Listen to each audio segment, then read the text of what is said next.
Nefesinin istisi kirpiğime dokunur, bakışında alovlar bedenimi isidir. Biraz da gel yakına, kölenem bakışına.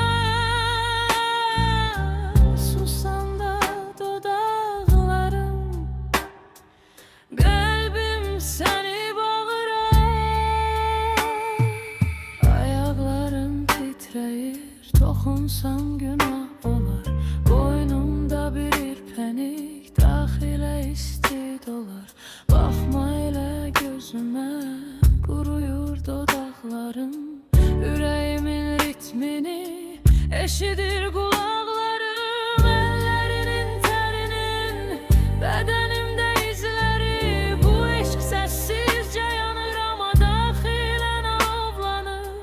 Üzümden düşen damcı yanağımı yandırır. Gel bu gece keşfedey, mən seni, sen de məni.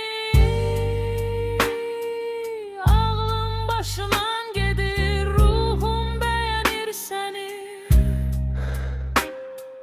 Hislerim teslim olup gözlerinin rengine, bu ehtiras susmasın, kavuşsun birbirine.